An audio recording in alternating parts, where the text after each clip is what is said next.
Hey everyone, so we're here for another episode of the Lucky Dogs podcast, and usually we've been trying to do it fortnightly, but since one of us had a big win on the weekend and it wasn't me, we thought we'd try and get an episode to you straight away. So I'm actually cooped up in a hotel in Adelaide doing a Red Bull appearance for another day or two, and Brodie, you're over in Melbourne, so big win for the weekend. How you feeling? Yeah, Daddy's here, isn't he? No,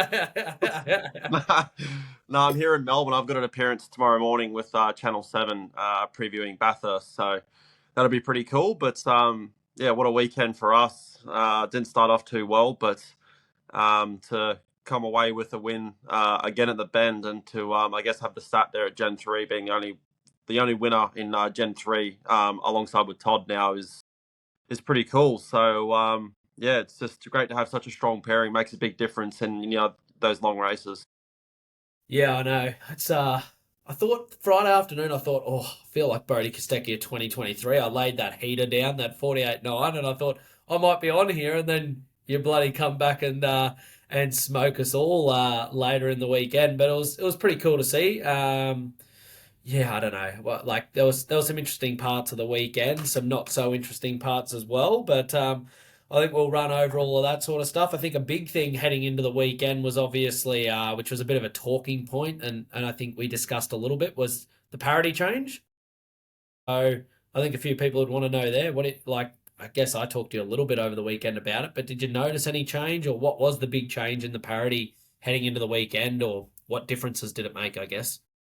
Yeah, probably the biggest thing. I didn't really notice too much of an aero point of view. That was obviously a large talking point going into the weekend, but honestly, it was side skirts, mirrors, and the wing moved 20-25 mil, I believe, up and back to balance it back out. But like I said to Crompo on the grid when he was talking about, they're trying to talk it up and try and make everyone understand.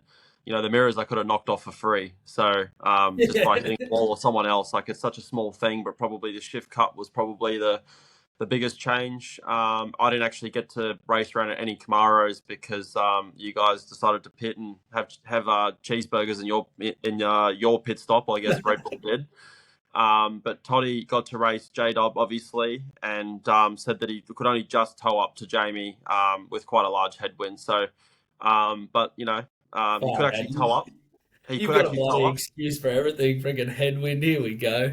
But this is just all the facts, William, that that we have here. So, and there was it's kind of strange. There was so much talk around it being a track for the Mustang because, in theory, well, in, the theory was that the Mustang has more downforce, more drag, yada, yada, yada. But, the fastest track we went to leading into the round was Grand Prix, and the Fords were nowhere at that round. So, so far my experience hasn't been that. I'm not sure where that theory come from.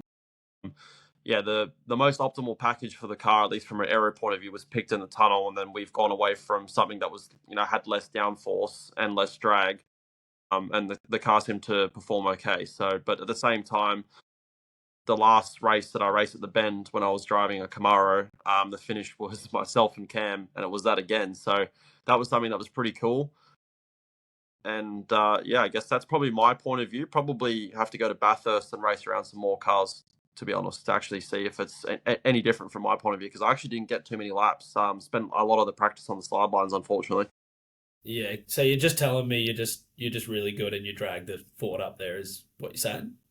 Well, Cam was right behind me in the same car, so I mean, we got pushed along, but at the same time, I think there was a lot of costly issues from the 88 side that took them out of the race, and I guess Cam Hill's car, he was quite fast. You were quite fast as well, but you can't qualify for some reason. So, I mean, there's so many variables in that race that were just, I don't know. It was just, I guess, the biggest thing in that race was there was a lot of mistakes from, I guess, the yellow side, which was sort of a bit strange. I guess coming from your team as well, which don't really see mistakes like that. So yeah, and especially I guess you guys running into each other too, which is pretty fun. I knew you'd bring that up. I knew you'd bring that up pretty early in this podcast tonight. But yeah, I'm not sure. There was a lot of mistakes throughout the weekend, to be honest. Like there was a fair few co-drivers that ran off. Like we made a fair few moves. Like Scotty did a fantastic job in his first stint and moved us up 4 or 5 spots in the first lap and made a lot of moves. But there was a fair few. I think obviously I think Moff ran off. Ken McLeod ran off. 88 had the problem in the pit lane.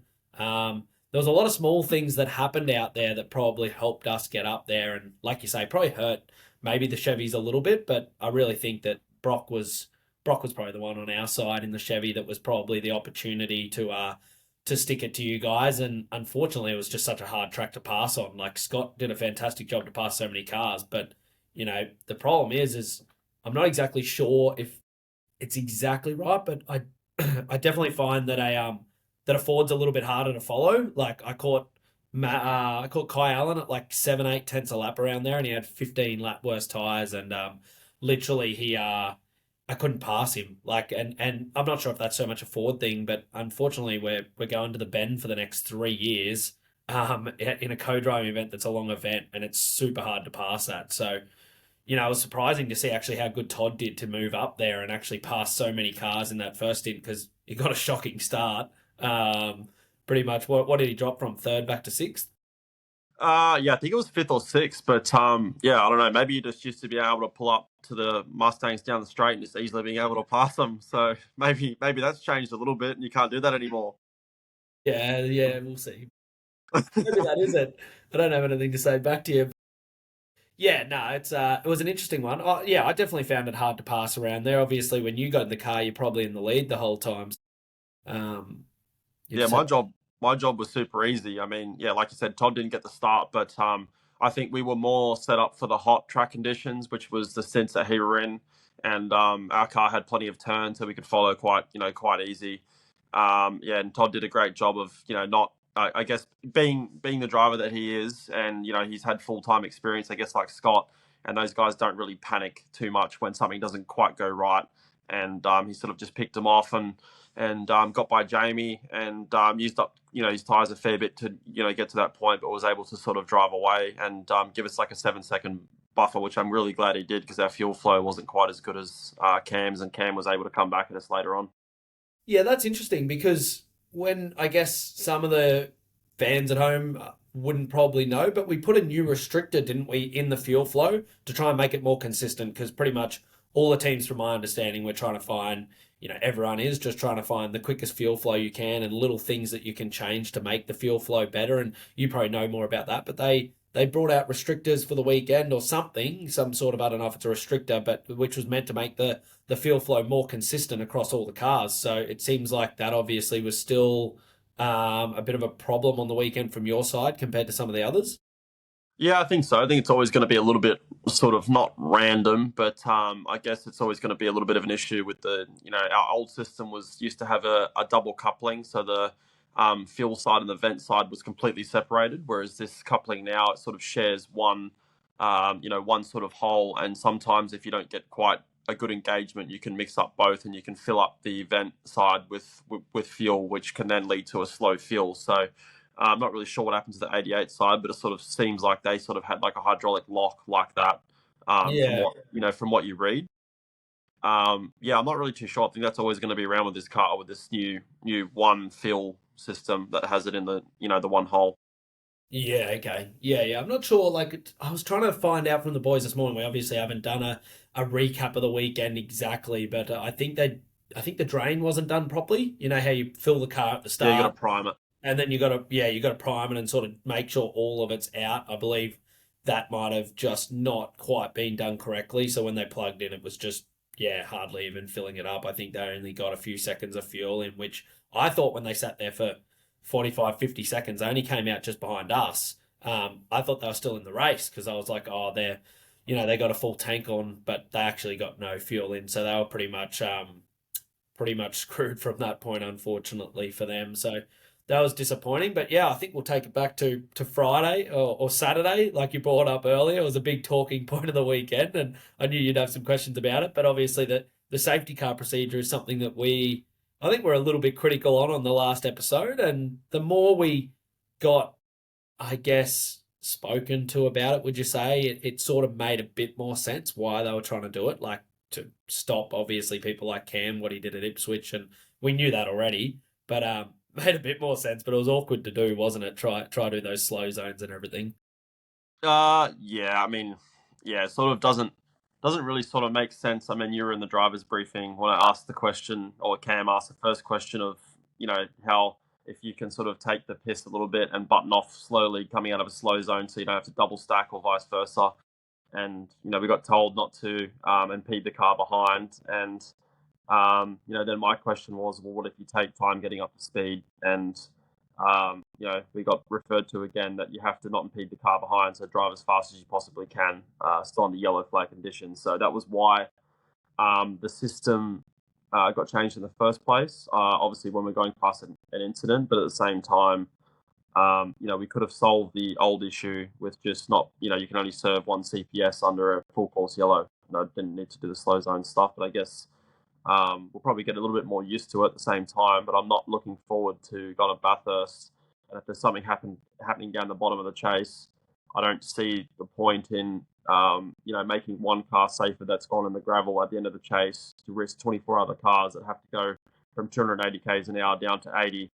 And it's not like a braking zone where everyone knows exactly where to brake. Like, we go into a corner, everyone knows where roughly you're going to brake, right? And when we're doing these slow zones, we don't practice it in practice because, let's be honest, we're not going to practice going into a slow zone. And I think that's what you saw between Jamie and Scott was, no one really knows where someone else is going to brake or where they're going to go. And we're going to see more incidents like that probably in races. So what's really the better system, what we used to have that's had no incidents, or this new system where we've already seen a practice crash, basically? Yeah, and it's one of those things, I guess they're talking about safety for drivers that have been involved in the crash and that, but you also have to think of the safety of drivers still out on the track because it is going to cause more crashes and that's a bit of a risk. But my biggest thing is like the distractions are a hard part because it's like a Bathurst. If you, I guess you close the pit lane, but it's so easy to get distracted towards something else.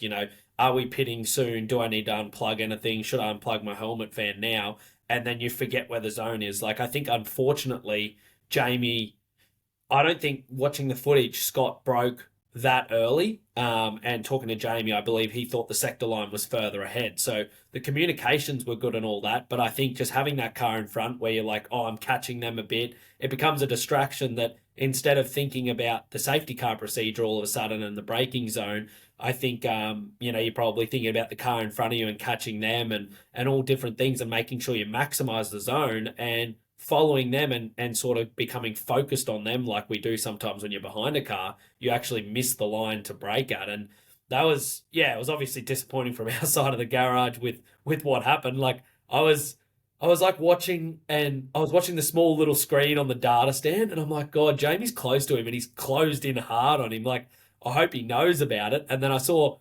Scott break and I saw him try to pull hard left and hit him and Andrew and that weren't looking and I was like, oh, he's just hit us. And I didn't think it'd be as bad as it was, but it did a lot of damage to the car, surprisingly. It was good they were able to get it back out. But yeah, it was pretty unfortunate for us. We missed a session and a third due to it. Yeah, and what was probably the impact on you missing that? Obviously, you didn't make the shootout on the Saturday. So what was probably the impact from missing those sessions? I missed I think it was P4 from a steering issue, and we were still able to rebound a little bit. And honestly, probably by a little bit of luck and I guess being pretty good here in the past and just having some old notes and stuff. But I guess talk us through missing that practice and I guess missing the shootout as well. I think it was a bit of a confidence thing as well, missing that because I think the worst part was is that Friday I didn't really feel comfortable. I wasn't happy with where we were at with the car, but then we literally put a set of greens on and went out there and did a 48.9, which was the fastest time we'd seen around Tail and Bend at that stage, and the car felt pretty good. But on a used, we weren't happy, and I didn't know if somehow we just phased it right or what happened or why we were so fast on the Friday, but we really wanted to get a reality check on that. And also, another big thing was getting Scott laps. Like, he really impressed me with, I guess, his attitude on the weekend with not getting very many laps. Like you say, guys that have raced main game for a lot of years, they don't get as stressed when they haven't had the laps for the weekend. They just jump in and get it done. But I feel like if we had a younger guy that got only the amount of laps that Scott got, like unfortunately for him is I think he got one session on Thursday that he might have got like a 9, 10 lap run in. We then put him in for that practice session where unfortunately he got half a lap because him and Jamie obviously ran into each other.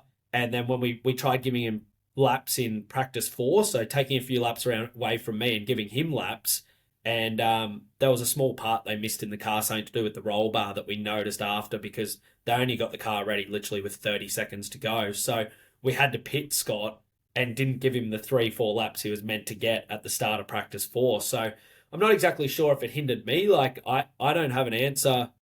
Maybe I just did a bad job in qualifying. Like I just did not have the pace for the whole qualifying session. Unfortunately, you look back and you try and understand it, but there's no I don't have an answer right now. Like we were fast Friday afternoon. I felt pretty comfortable in the car when we did that green tire run, but then straight when we bolted the green tires on in qualifying, we got 3 sets. Like it wasn't like, a lot of other events, we get one set of tires to get through to the top 10 or one set of tires to get through to the 18 and you easily get through. Like my first set of tires, I was 21st and everyone was on green tires. And I'm like, shit, this isn't real good. So then ran another set of tires and only went 4 tenths quicker and I was still 18th. And then unfortunately on the last set, I just got edgy into the turn 17 and then Bryce Forward was rejoining at the last corner and I thought we'd pretty much were going to run into each other. So that was pretty tight, but still wouldn't have got me through to the 10. So it's one of those things that's still an unknown for my side. Like obviously there's stuff I have to look at doing better because one car's doing a great job and we're also fast in the race. So, at the end of the day, it's not probably a problem with the car at the end of the day. If you can be fast during the race, there's no issue with the car, but just struggling to get on top of it in that. But yeah, I think it definitely hindered our side of the garage. Like, other co-drivers got their practice session, which actually on the Saturday, I believe, was a 40-minute practice session. So a lot of people got 18 laps in that. So Scott really went into the race with, I reckon, 10 laps under his belt compared to some of the other co-drivers having up to 25, 30. So yeah, I was pretty impressed with the job he did. Yeah, definitely. He definitely passed a few cars. But did you think it was weird on the weekend? Like I got to the point, like obviously missed practice four, but I got to the point of qualifying, and like practice one was 30 minutes. So around Tail and Bend, that's like 5 or 6 laps. Really, you're gonna get like, and I'm like, well, I'm sitting down in the truck before, it was actually before practice four, and I'm like, wow, this is an enduro, and we're 4 practices in, and I've done like 6 laps.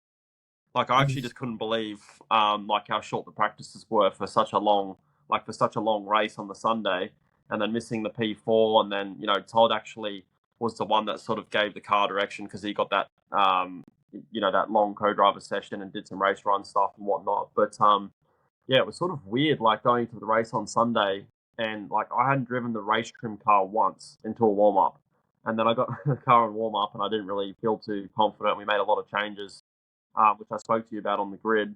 But it was so weird going to like a 500 enduro event and having 30-minute practices. It just was, I don't know, strange. It's probably not so just normal, but I guess it being a 1 minute 50 lap time, you don't get many laps. Well, that's the drama. Like for a lot of people at home, like we do, you get a 30-minute practice session and we got heaps of them, like it was 5 of them or something. So it sounds like a lot, but your out laps, what, 2 minutes 30 at least? Your in laps generally close, 2 minutes 20 or something like that. Your cruise 2 minutes 10, and then your flying laps closer to 2 minutes. So pretty much one run with only one actual timed lap where you generally feel the car out. You're out there for, let's say, 6, maybe 7 minutes. So you do that 3 times and you're getting close. Well, 4 times you're getting close, but usually at the start for practice one, you want to do 3, 4 laps to get your eye in. So there's half the session gone and you've only done 3 or 4 laps. So I think I might have done in practice one maybe 3, maybe 5 time laps like you're saying. So it's pretty minimal laps to actually make changes and do it all. But yeah, it was interesting. Did you enjoy Tailem Bend again? Like the actual qualifying there and driving there? Like what was your attitude towards that? Um, yeah, I've always sort of enjoyed the band like a little bit. I thought the racing was probably going to be a bit different, but like this tire is better at racing at some tracks, but I think it's been sort of worse than most, to be honest. Like the thermal stuff, it doesn't really have any deg. It doesn't really lose any rubber. It just gets hot. So, and you can't really, like, a car can pit in front of you, you can sort of recover, but you're going as fast as what the tire will let you go, basically, so you don't get to a certain tire pressure, basically. So I guess that was sort of the hard part. But then you got guys like Todd, who sort of, I guess, when the car was good, he did a great job and passed people. But at the same time, like Cam should have been able to pass me in the first main driver stint, but he just sort of, I was able to just sort of like manage the gap a little bit and just wait for him to heat his tires up and like use that to my advantage. So, but I enjoyed the weekend on a whole. But yeah, I don't know. But did you have a drum with fumes? Yeah, yeah, that was one of the ones where I think they showed it on the TV, and obviously everyone knows I've got a bit of a bad back. I've known that for a while. I got back surgery in 2023, just before I moved over to Red Bull. So I think a few of the commentators that know me thought that when I hopped in, I tweaked my back because I did that about 3 weeks ago in driver change practice. Just hurt it a little bit. No, it wasn't that. It was literally like, and I'm not sure why it's doing it, but I jumped in the car and the fumes were like, like burning your eyes. Like, as in, I mean, that's why they were commentating because they thought I was like crying. I had my eyes closed, but I literally had my eyes closed. I would just open them a little bit to merge with traffic. And then I had my eyes closed pretty much down to turn one. And I was trying to blow air in with the vent out of my side window to blow some of the air out. But I was literally holding my breath for as long as I could because I was struggling to breathe in, and my eyes were just so sore for pretty much the rest of the session, which I believe it affects a few of the crew. Like you got the driver change assistant Mitch in there that was trying to do the change. It was also having the same thing. Scotty noticed it, but it came in so fast because Scotty was saying, "Oh, like he's only what he pulls up." And then he's out within 2 or 3 seconds. But he was like, my eyes were burning within that time. So yeah, we were able to fix that because you can have the fifth. I think you can have a fifth crew member in the pit stop at the enduros. So we pretty much had a guy just standing there at the front, just blowing the exhaust fumes with pretty much a leaf blower straight down pit lane, trying to get the fumes out of it. So yeah, a few people messaged me like my partner Abby. She messaged me like, "Oh, is your back all right?" Like a few people have been messaging me saying you did your back in and this and that. I was like, what are they all talking about? And then I watched the commentary and I was like, nah, I was just bloody cooking from fumes and just couldn't open my eyes. So yeah, that was a bit of an interesting one, but we definitely fixed that for the races and didn't have any issues there because like in that pit stop I was only in there for 15 seconds as a practice pit stop. Like during the race we were doing 30-second stops, so I don't even think I would have lasted 30 seconds. It would have been tough, but yeah, I think my thing with the bend, I don't know, I don't know. I don't know if I loved it on the weekend, to be honest. I think it's cool to do a lap on. I definitely enjoyed doing the lap, and I think that it should be better for racing. But I think you are correct that the tire, there was so much talk that we probably haven't brought up in this podcast yet. But last year there was so much talk about going to a new tire. It had less deg. It'd recover better. It'd be better racing. This, that, and everything. But unfortunately, it's the deg the was pretty much what used to create the racing. I think now looking back at it, like you had some cars that qualified up the front that unfortunately had a really good qualifying car, and then you had someone that qualified seventh that had a good race car, and they could drive through the pack and they could run long and then come back stronger at the end and all of that stuff. But this tire, it felt like you'd just catch someone and it'd heat up and they could sort of cool their tire down and you'd just you'd sort of just I don't even know what the wording is for it, but you just catch on, drop off, catch on, drop off. It was, Very yeah, detailed explanation there. yeah, thank you. That was good, wasn't it? But yeah, it was kind of a weird one. So I found it hard to race. Like it was hard to pass, that's for sure. But obviously, yeah, not sure. It'll be interesting. I haven't really had a look online to see what people think of the actual race and if it was interesting at all. I watched the first 30 laps, obviously, out of the car, but the next 40 laps for me or 50 didn't seem like there was much going on out there. Yeah, I mean, I really didn't see too much when I got in except clear air. But oh, obviously I had my two stints with Cam, and I pretty much just used that to my advantage. To be honest, I mean, my last stint I probably could have just driven away. After we both come out of the pits and we had our sort of 5 or 6 laps where we were doing like low 52s, and I was just basically going as fast as I could to just stay in front, because I wasn't really sure.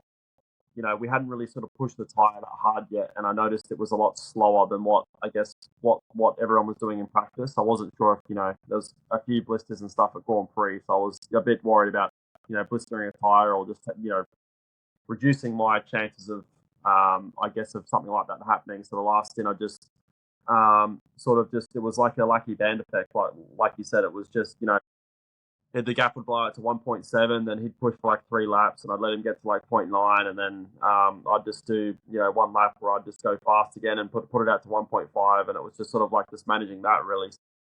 That was pretty interesting, but at the same time, you read all the stuff online saying the race was quite boring and whatnot, but at the same time, the race went from from lights to finish without a safety car, and we're able to win the race. Cam finished 3 seconds behind us.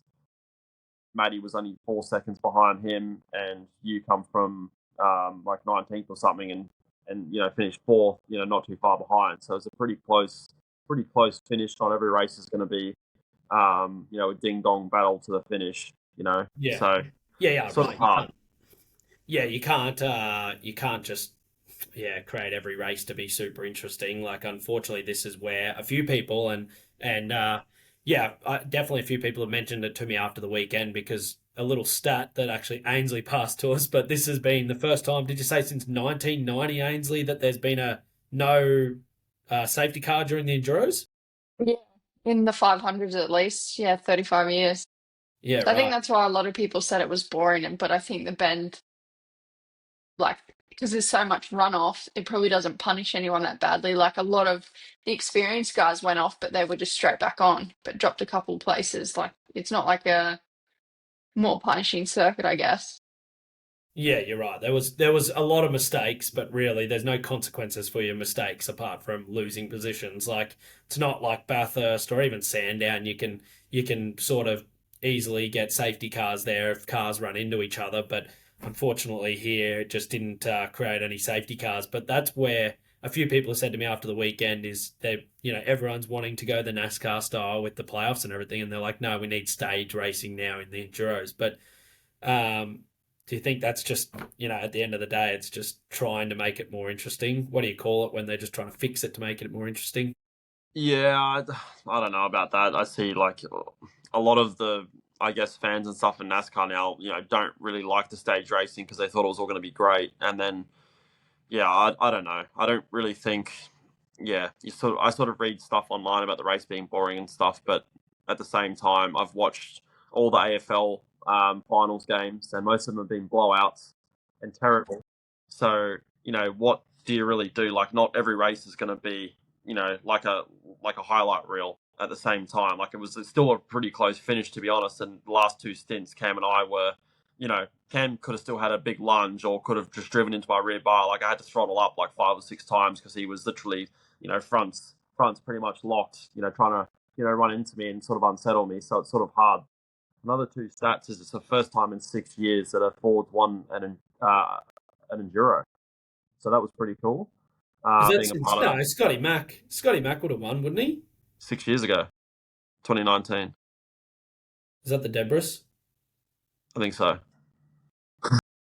So he didn't win. He didn't win in 2020 or 2021. Bathurst Nah, also. Shane won 2020, I believe. That was the year that Waters was like so. Remember, he was really fast that year, I believe. Did he win Sandown that year, Waters? No, Shane won that too, I think. Yeah, right. Yeah, Yeah, it's been okay. 6 years since the Fords won an Enduro, which is pretty cool, and it's been 21 years since DJR's won a 500. God, they couldn't even win a race when they bloody had more than parity, the Fords. Look at them go. Far out. That Mustang was bloody tucked in at the front and it had everything going on. But okay, that's all right then. You guys will complain no matter what. But Hey, careful! You're coming the other side next year. yeah, I am. Yeah, that's true. I can't say Be much. real careful, Watch buddy. yourself. I'll be the one next year being like, this is bullshit. Like, Brodie was right. that's right. It will be interesting. Like, obviously, you've driven both, so it's hard for anyone to argue against you. Like, that's probably also for me. Like, I can't really argue against you when you've driven both cars, where not many other people have done that. So it'll be interesting for us to jump in them and see what they're like. And I'm interested to see what happens with all the wind tunnel this year with, obviously Toyota, Ford, GM going back over there to see what sort of changes they make to all of them, or if many of them get changes. Yeah, I mean, it will be interesting. It was, yeah, the funniest thing for me on the weekend was, remember the last time we were there at the Bend in 23, and everyone was like, oh, yeah, it was a Mustang track. It was a Mustang track. It was a Mustang track. You remember that weekend for me where it was, you remember the old Parity trigger system? Like, I literally just drove around like 85%, not trying to trigger Parity. And Yeah. it was such a weird weekend where, the Fords were strong, but at the same time, I don't know, maybe the other guys just screwed up and you had a bit of a tough weekend. But another talking point too I saw in headlines was fuel economy. Yeah. See, I was confused on the fuel economy. I don't know. What sort of fuel economy were you guys getting? Do you know? I don't really know, but Oh, that's I think Redacted. I think it was. I don't actually really know, to be honest. Yeah, okay. Because we were confused. So the reason we were confused, I think, more to see. I don't know when people pitted. Maybe they see. We thought we could do 29 laps without fuel saving. That was like in the pot. 29 laps was our what we could do. Obviously, Brodie's not going to let his slip. He knows he's just bloody. He's probably got 5 laps up his sleeve they could do, and he's just not going to say so when they get to Bathurst. But Well, mate, you can't have more power and more fuel economy. Like, it doesn't fucking work. It doesn't stack up. Like, you guys can't have everything. We got to have something, all right? We want something. We want everything, that's for sure. But I think what threw us off the most is we were like, surely not, is when Chaz and Kai did the 4-stop strategy. And I was like, That was surely, confusing. what? Why did they? Was there anything on your numbers that said that was even possible? I don't know who cooked that up, but that made no sense to me because, you can go out of the gate and do, say like my last stint I did a 52.1, but I could have done like a low 51 if I really wanted to. But if I did 251s, my next lap was probably going to be like a high 52 because the tire pressures blow out so fast. Like, how does a 4-stop work? You have to make up the time, but if you go out so fast for 3 laps and you blow your tire pressures out, you still got to do the 15 laps, right? Or the 12 to 17 laps in a stint. So how does that work? The problem is you go out faster. So you go out and do, say, 51 flats even, which I think would have been very hard to do. Like you say, you do that for 2 or 3 laps, and then you end up doing 53 fives for the next 10, 15 laps, where if you just go out at a 52.5, you do that for the whole stint. It's easier to drive and your stint time's quicker. So I don't actually know because I thought it wasn't even on our horizon that anyone was going to do it. Like, we didn't think that it was going to happen, but I think somebody said to me that like you had to go 7/10 a lap faster to make up the, pit lane so long at Tail and Bend, plus the fuel and I guess not fuel, but plus the tire stop. It was like they had to go like 6/10 a lap, in that sort of vicinity, faster per lap, and it's like I couldn't have gone 2/10 a lap faster even if we did that. So I don't know where they thought that was going to be the strategy. Yeah, that baffled me a little bit, but I've just come up with a great idea. Yeah, hit me with it. Why don't we get rid of the tire pressure rules? Yeah. Yeah, didn't they try this? Is this something, or did they try to go higher or something? What did they used to do? No, well, we're at 17 last year. We're at 16 now, but why don't we just get rid of them? Like, so we can start lower. Yeah, and obviously that just means that you can save tires better, they'll last longer, and all that sort of stuff, and hopefully make the racing better again. Well, because right now, like when you're out in clean air, you always go above like the optimum tire pressure, right? Which every team knows. And when you're the car behind, you just get punished further. So why not just allow like a lower minimum again? We haven't seen too many failures, and these cars are considerably, the reason why they come up with the 17 PSI rule was back a long time ago. They were starting tires at 12 and yada yada yada, but the cars also had a lot more downforce, and 12 is probably too low. But why don't they just try lower it to 14? For rear tires only, or something that's probably not a front, but like a rear, you could definitely run quite a bit lower, I would say, without sort of damaging, and would maybe make the racing better. Who knows? But yeah, it'd be interesting to try. Yeah, it'd be even cool if they just did a tire test to see what the advantages were there, and if it makes the racing better. Unfortunately, maybe everyone ends up just starting on the same again, and maybe it doesn't. Everyone's still got the same stuff, but Why yeah, not just try it at a race meeting, like at a sprint round? We've had bloody 20 of them. So yeah. Well, that's true. Yeah, no, it'd be interesting if they did. But I couldn't believe I was actually looking before when I had a little bit of free time. I was looking at the points, and I was like, I couldn't believe how many points that Brock lost. Like he didn't DNF. He actually finished still like what 19th. 19th was it, Ainsley? So he still finished 19th, which is I guess a fair way down. Still 8 cars behind him, but I think he was like 330 points ahead, and now he's is it 150 something like that? It's somewhere in that. It's like 151 or something. That's a lot of points to lose when he's been so yeah, dominant here. yeah. Like I guess when you look back at it, like all those sprint rounds and stuff, they don't really offer too many. They don't really offer too many points. Then you go to I guess this back end of the year where it's the big long races and it's the 300 points or the 150s for each race. You can't afford to have bad races at this time of year, right? So that's where you get sort of punished.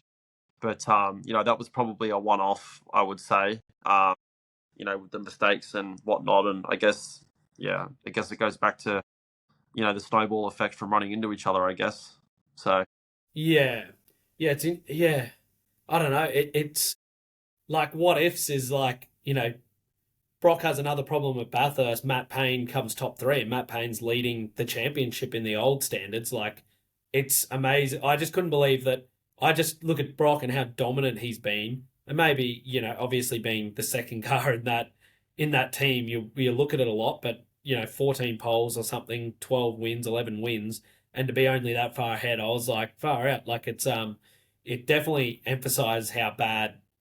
Sorry, not how bad, but how many points you could lose in the old system in the Enduros. Like, you need to make sure you don't make mistakes. If it was the old point system, obviously this new point system, he's already got his plus 25 bonus points for the Sprint Cup and the Endurance Cup. It's really, I think he can't win it now. I think unfortunately with finishing 19th, you're never going to win the Endurance Cup now, so he's not going to get the extra points. But yeah, it was interesting to see how many points that actually was of a loss compared to, I guess, people around him in the championship.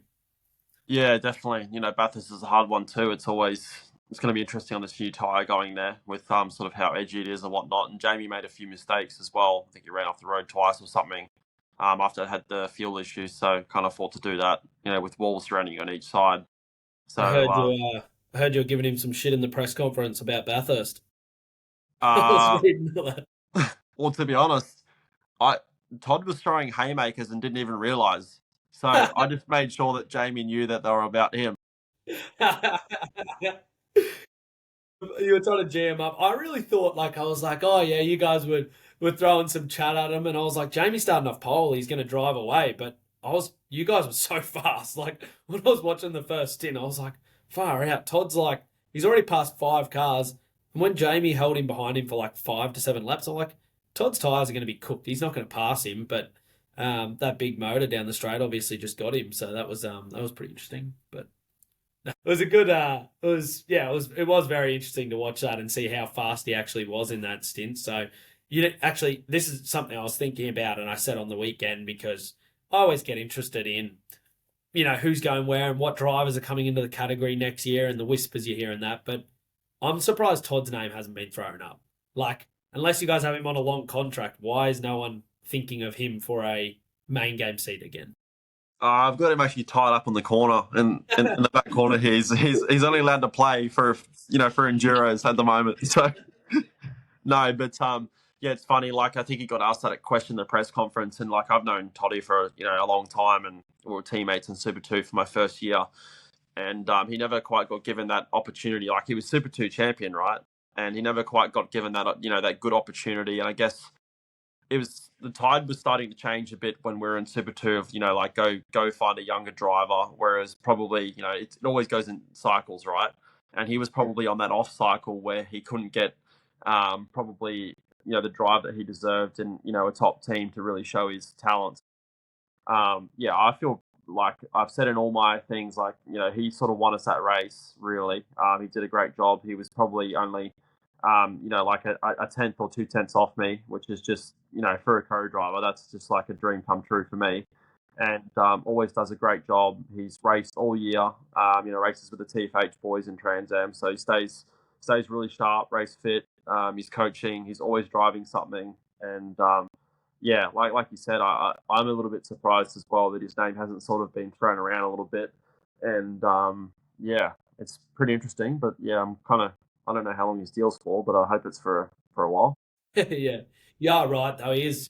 Todd's very active in the sport still. Like some of the other co-drivers obviously finish up and go do other stuff and that, but I guess Todd's quite young compared to some of the other guys like Frosty and all that sort of stuff, even though I guess Frosty's still doing a lot with Tickford. But, yeah, Todd definitely does a lot of racing and, like you say, coaching and all that. And you're just around motorsport all the time and thinking of it. So, being a good driver, he's obviously, yeah, still got it. But it's interesting. I really thought like someone, I don't know, I thought like a premier or someone would just come knocking on the door. And unfortunately, I guess Taylor, like, he can't really show what he can do before Taylor and Ben. Like, there's only two enduros now.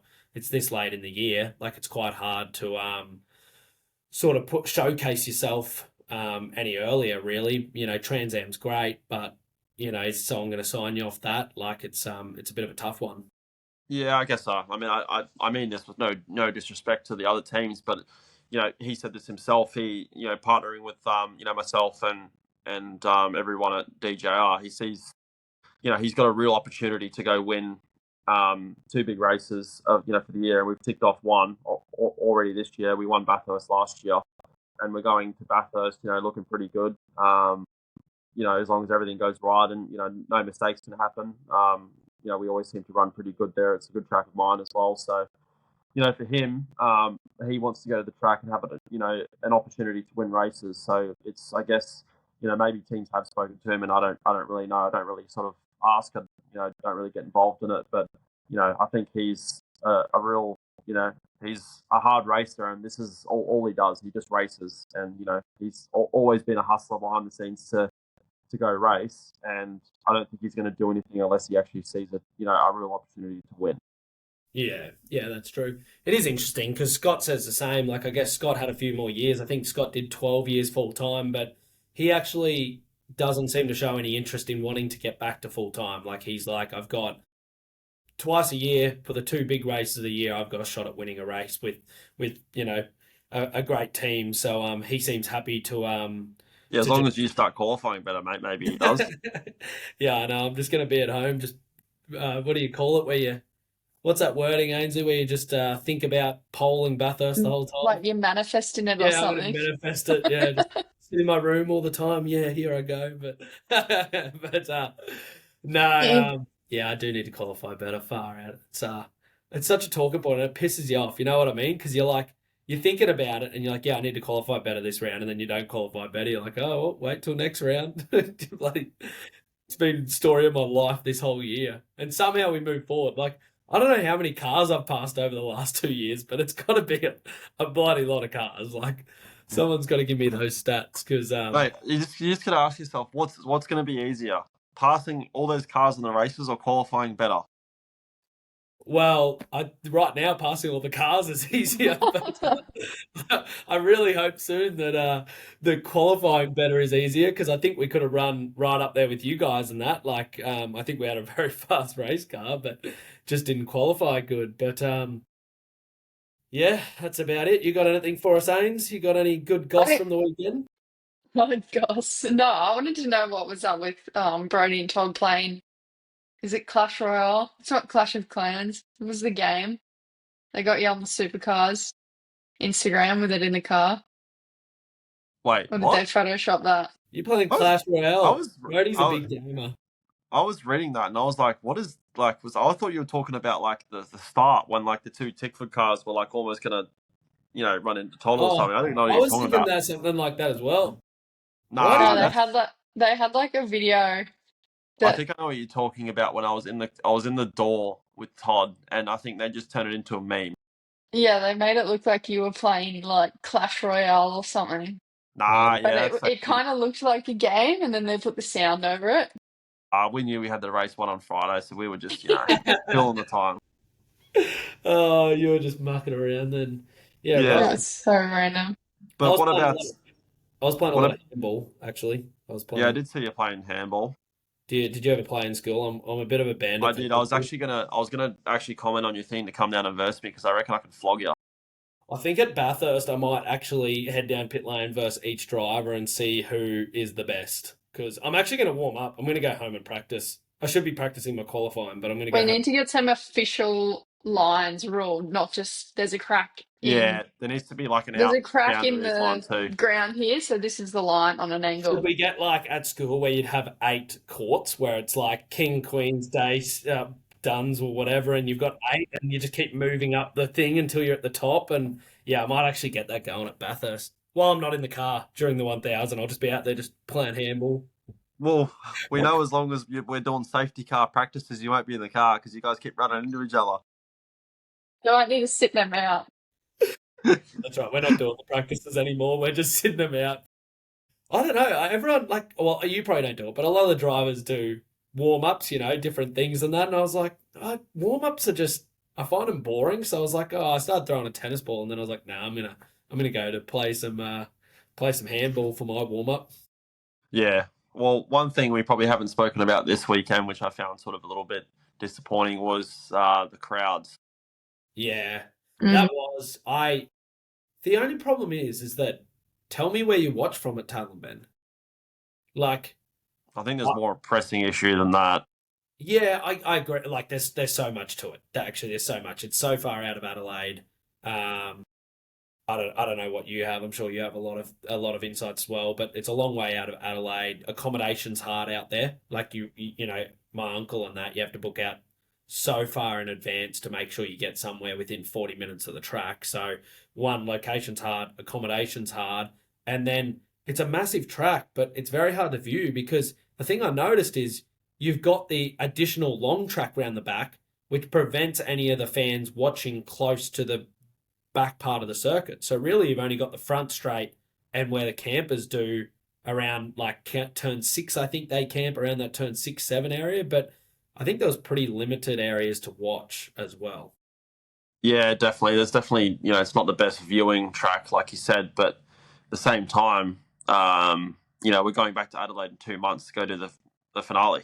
Yeah, So two key holder races in the same state, and it's probably a little bit different, I guess, than I guess if we did it in another state. But I think that's probably something that's wasn't really. I don't know. I don't know how the thought process goes about it, but if you wanted to go watch the car race, would you go watch at Tail and Bend where the viewing isn't sort of great, or just go wait a month and a half and get free concert tickets at the same time? yeah, I agree. Like when you say you can go to Tail and Bend or you can go to the Adelaide 500 a couple of months later, and if you're a family that, it's costly to come to the supercars and do the whole weekend and everything like that. I can tell you what, I'm going to the Adelaide 500. You got the Supercross there. I think you've got the sprint cars now you can go watch. You've got the concerts you can go watch. Like there's so much there for that weekend that yeah, unfortunately, unless you're an avid fan that goes and watches multiple races a year, you're probably going to pick that event over Tail and Ben's. I don't know. The only other way is if you probably can't run it earlier in the year. Really, there'll be other things there. Yeah, it is pretty close, like you say, only a couple of months away. But yeah, I don't know. I think it's too far out of Adelaide, and accommodation's hard as well. But that was pretty disappointing, but because I'm still in Adelaide and talking about the Adelaide 500, which it hasn't been announced yet, but we've got to put this out tomorrow after 10 a.m. Ainsley because it gets announced then that the guys at Red Bull have put together. They're actually bringing the F1 cars, 2 of them, out for the Adelaide 500. So there's another reason why probably it's a cool event. Is that a lot of people, the SA government put a lot of time, money, and effort into making it. I think probably the best event of the year nearly now, up there with Bathurst. But yeah, they're bringing out one of the. It's actually pretty cool because they're bringing out. I believe it's the. I hope we can say. I hope they announce which ones it is, but we'll just have to cut this out or beep it if not Ainsley. But they're Yeah. 2011 cars, the V8 ones. So it's not like, which will be pretty cool, I reckon. And they're bringing out one of the main cars and then one of the V cab. Do I say V cab? Do I say Ainsley? Big carb. V carb? Mm. Yeah. I don't know. You're Oh, such a God. I'm motorsport going to get fan. in trouble for this. I know. I know Red Bull, don't worry. But they're bringing out two. They're freighting them out, and not sure who's driving them yet. So that'll be interesting because I think they've. Have you asked? Well, yeah, I was like, come on, guys, like, who's driving them? Give me and Brock a go. You got two cars there. We'll race each other. Imagine we take each other out in them. Didn't you win a Grand Prix in that That's TRS right. stuff? That's what I thought. Sign me up. Like I've driven an open wheeler this year. It can't be that much harder, can it? Well, But get it. I think that I don't know if it's their last round, but what's is it Qatar or what's one of their late rounds because it's the same weekend as that. So you lose I think or I Qatar's don't this know. week, but I don't really follow it, to be honest. yeah, No, you lose. Baku's this week is I don't know. Well, they could be the same thing. I don't I know. don't even know what that is. Yeah, yeah, that's true. But yeah, so they're coming out. So that's that'll be pretty cool. I think that'll be cool for a lot of the fans to actually see an F1 car run around the track, and people, I guess, probably a fair few that wanted to go would go to the Melbourne Grand Prix. But I think that's really cool. The other cool stat, I think it's 40 years since F1 started. The reason they brought out is it's 40 years since F1 started at the Adelaide Grand Prix, and it's 30 years since they finished there. I believe that's the stats that Wow. they're doing it. So I'm throwing out statistics left, right, and centre tonight. We should probably touch on something more out into a intellectual level. I couldn't even spit that word out. Don't try to use big words on this podcast. They're banned. No, And then the problem is if you can't say it, I don't know what they mean. That's Yeah. so it doesn't work. I started having a computer malfunction then when I was trying to say that word. I'm running on 2 hours sleep, so Yeah. I've got a pretty good excuse. But is Jess's new book, Let's Go Racing. Do you have a copy? Me? Yeah. I never Did she got give you given one? one. Did I get one, Ainsley? I don't know if you gave me a Ainsley, copy. hold the book up. I remember Well, reading I don't it. know if I'll be on. There it is. Yeah, good book. I actually have read it.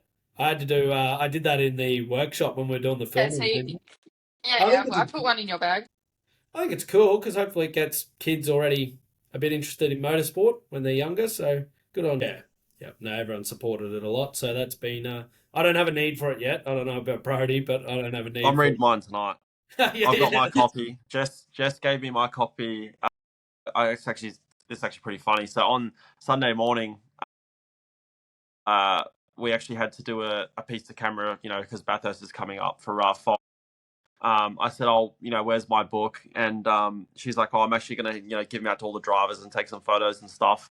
And then, of course, I didn't get a book, of course. So, Sunday morning, I'm like, "Hey, where's my book?" When I saw it, she's like, "Oh, I'll give it to you after the podium." And I said, "Yeah, you'll be seeing me because we're gonna win." And she's like, "Oh, you better." And then the first thing she said to me before we went on camera, she's like, "God, you really did say you were gonna win this morning." so, and then I got the book I'll after. I'll back her. She was handing them out Friday, and we were looking for you, but you were in the truck. It's So about she my did have it there with your name on it. it's about my level of reading, like the kid the book. Yeah, colors. Yeah, just colors and shapes. Yeah, car. Right. So, bit of a plug. So it's available in all good bookstores, and it's actually in all the big W's in Australia as well. You can Wow. get it online, Booktopia and Amazon, and it's available in New Zealand as well. But it's actually going to be for sale at Bathurst. I actually That's love that. awesome. Like great plug, but all good bookstores, that always just gets me. Yeah, but then the ones that don't have it are no good. Like poor bugger, you walk down to the best shop in Toowoomba, the bookstore, and they don't have it. You're like, oh, you're a shit shop. Well, yeah, it's not a good bookstore if it doesn't have Let's Oh, Go Racing. Let's I be thought real. the name of the bookstore was All Good Books. I just love. I heard this recently. The all good bookstore is like off someone else, and I was like, oh, that's the Well, best marketing I've heard. But you yeah, guys, maybe you should open a bookstore called All Good Bookstores, and then maybe like-minded people will be looking for your bookstore.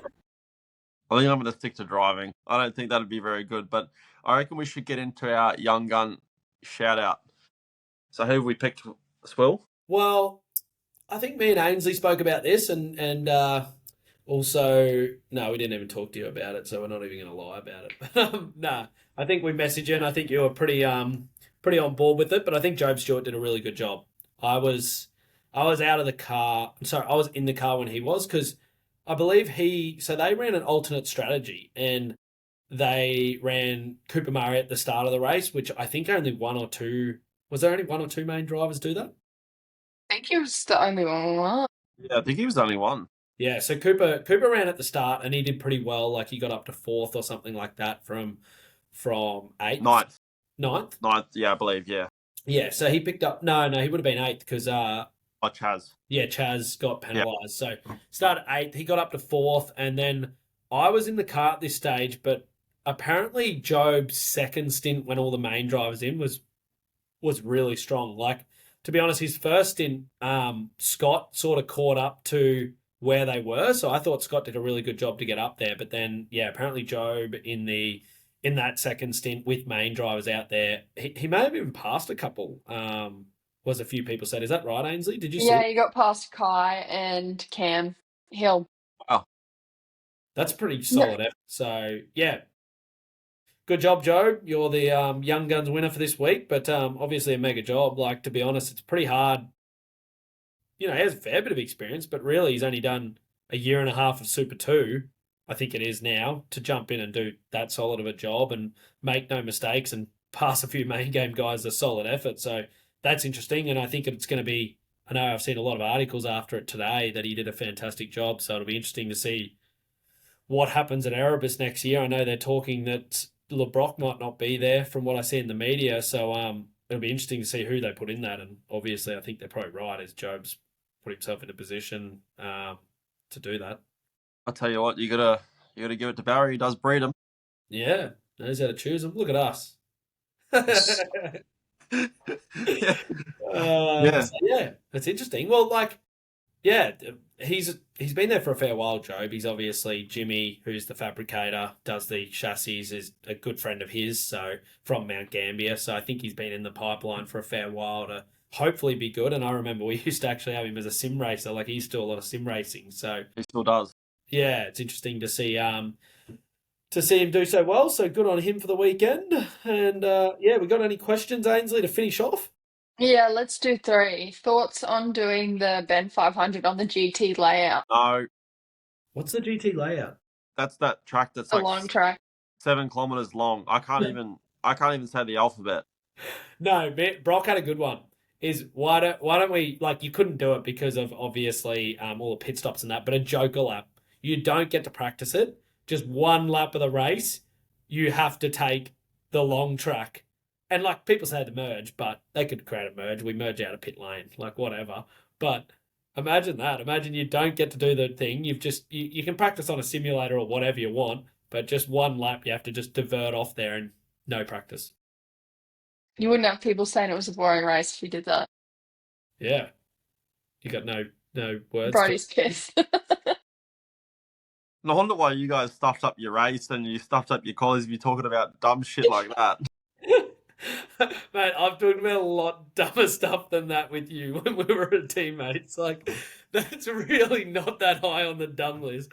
But yeah, we were talking about that. So I don't think but I don't think so. I think it looks a lot like the triple rights, like it's just flowing out the back, and yeah. It's quite narrow too. Pardon? It's quite narrow. Like the track is quite narrow, like on that longer layout. Like, you know how the front straight's really wide? It's a bit of perception. Like the track's not that wide everywhere else. When were you out there to see that? Like, I agree, but like, when you go for a run out there, or what happened? No, it was like back in I think 23. I had to do some filming for TV, and it was like there's like another circuit out, like another smaller circuit out. I don't know, somewhere out there. And so like you had to like drive on the actual circuit to get there on this like little circuit to do the commercial. It was actually the commercial for the Velo 500 or whatever it's called back then. And yeah, so I had to drive out there. And it was actually surprisingly narrow. Yeah, right. That's interesting because it's quite wide everywhere else. Like, the front straight is so wide. Yeah, the front straight's wide, but it's not that wide, through everywhere else where the track. It sort of gets a little bit narrower the further you go away from the front straight, and then it gets wider the closer you get again. Yeah, that's true. That's true. See, if we were to change to any circuit there, I think we should do the short track. I raced that The in West TV. one? Yeah. Yep. Yeah, I did that today at Rides. I reckon that'd be interesting. Like, why don't we do like a sprint race for the co-drivers and they have to do the West circuit? Yeah. That would be good. That yeah, they need to bring back the co-drivers race. Imagine that. They just change it up and they don't get any practice. You wouldn't know where to break down into. Like you would have got used to it today, but that hairpin where it turns right, it's a pretty tight corner. We're professionals. I mean, if we can get used to slow zones and braking randomly at random spots, I'm sure we can change the layout and get used to it. True, true. Oh, yeah. Some people got used. What international driver would you guys like to see have a go at supercars? And I reckon don't pick anyone from F1. Go a bit wider scope. Like, don't just say Max or something. Well, Alex I'm gonna. Plow. Who? Oh Alex yeah. Plow. Yeah, okay. Is he the IndyCar? You are such a dickhead. Honestly. What do you How do you love? not know who that is? I'm sure he's IndyCar. I don't watch IndyCar that often, to be honest. He races MotoGP. Does he actually? No, he races in. Oh, I was like, what? I was like, why do you want to see him bloody in supercars? Fair enough. And what's your reason? What's your reasoning for wanting to see him? Have you seen his year? His last 2 years or years? Oh, yeah, yeah. Yeah, no, he won, didn't he? Yeah. I don't follow much. Good guess. I He followed. won. I followed. And there's like, have you seen that supercars TV? and F1. Have you seen that TV show? I can't remember what it's called, but it's like the Dome or something, where there's like in the tournament must just be the Dome, where like Yeah, you don't know what goes on outside of the dome. outside the Dome. Oh God, that's fair. I am going to say, which we threw out there last episode, that we've heard some rumors he's coming to do it, but I'm going to say Connor Zillage. The He's only coming. reason being, You know it. I think he's. It sounds like it's happening. I don't really know which team though yet. I know we were talking about it on the weekend, but I I think that there's so much hype around him right now to be good to see him come out and race. Yeah, I agree. And he's obviously doing such a good job on what he's doing right now, and he's the only guy that can take it to Shane on a road course. So it'd be interesting to see. He's won at an international level in karting and stuff as well. So he's got the accolades to be a true road course ringer if he wanted to be. Yeah, yeah. So that's who I'm going to go. So Now, follow-up question to that. If you guys said, I think last episode, yeah. Cindric would be doing, you'd be very surprised to see him in the top 20. Where do you think Connor would level out at the grand final? Yeah, I was actually going to say like 15th, Which I think is a good effort 15. still. Yeah, back of the 15, I would say. Yeah. What do you think, mate? I got no opinion. I just want to be able to come back to this after December and edit it back together. I think Where he's like won the race and I get to just like cut this up. remember Dave and Andrew had this bet overseas. And Yeah, that's what I was waiting to see. You were in on it too, so I was waiting to see what you were going to say. Yeah. So that'll be interesting. See how he goes. I've got the most important question of all. What is it? Who's your pick for the AFL NRL grand finals? Who's in the AFL grand final? Will, we did this on Friday. I gave you the list of who's in it. Who's in it? Give it to me again. Is Collingwood in there? Yeah, they are. Well, they've got to play. Yeah, I'm going to go Collingwood. I can even chant their song. What, you still remember it? Yeah, good old Collingwood forever. We know how to play the game. I'm surprised you remember that. Yeah, I'm not as silly as I look, thank you. I retain information. I'm going Collingwood for AFL because that's no secret to go for Collingwood, and I'm going for the Storm for NRL. Oh, the Storm. I used to like the Storm when I was younger, and I still rate them, but I got to back the Broncos. I'm gonna go the Broncos. Hopefully they're in the top 8, but let's go the Broncos. I think they are. They are, yeah. I'm gonna go the Hawks for the AFL, and then for the NRL, I don't really know who's in it. I think Sharks is still in it, so I'll go Sharks. Yeah, right. The Sharks are in it. Jeez, look at the Sharks go. I think The so. Dolphins in it? No. Oh, right. And, Actually, this is not really a question, but what were our predictions, Ainsley, for the Bend? I think you, Brodie, said you and Todd. Yeah, Jamie and Brock and Will and Scott. And then Will said the same. I think. No, I think I was. Oh, maybe that was. I thought I said me, Brock, Brodie, like just to keep it short, and I thought Brodie mentioned Cam and Chaz might have been up there. Something. Oh, maybe you did then. So it was I pretty. said Cam and Frosty, and then I also said Matt and GT, and you're like, oh yeah, sometimes. Matt was faster than I expected. I'll give him that. I think he was. I think he was pretty competitive on the weekend. Like Garth did a pretty good job, but Matt was fast in that last stint as well. He was. He seems to be doing a pretty good job of looking after his tyres. What are you saying? And he's doing a good job of it. There's no backstory to this. Yeah, but what are you saying? Am I saying anything bad, Ainsley? I don't know. I feel like he's gaslighting you. Yeah, he's gaslighting me into saying something bad. um, yeah, so that's pretty much the weekend. I think that's all we've really got. There's nothing else, Ains? No, just apologies in advance if the audio's not so good, but we're giving it a crack to try and get it out. Yeah, obviously. Hopefully this works well because we'll be able to get after each event, we can get it out a bit quicker. Like we can even do Sunday night, Monday morning, or whenever, and get them out quickly. Which see if the YouTube and all that comes up well. But we'll still obviously be trying to get some guests on later and properly do it in the studio after this one. The studio's staying. Yeah. We'll start up in the studio. Ainsley's got us on the big bucks, obviously. Have we got any money coming in? Or is it just going It's all going out. out? Oh well, congratulations again, Brodie. Lovely to talk to you. Does it hurt? It does hurt. I'll be honest. But I'm glad you won it. It gave us something to talk about on the pod. But yeah, it hurt when I qualified 16th. I went to Imagine having to do like so say for everyone at home, it's currently 11. It's 10 past 11. Imagine having to do this and talking about someone else. yeah talking about Brodie winning, and I'm just sitting in my hotel room at Adelaide. Probably go cry after this. But no, I'm actually pretty happy with fourth. Like from where we started, 16th was hard to swallow. Went up in my room and watched a shootout up in my. We were staying at the Ridges, and I was just lying on my bed all grumpy. I was actually gonna message you after the shootout and say, oh, like, how was your shootout lap? But I thought, well, that's that would have been so harsh, but I would have liked it.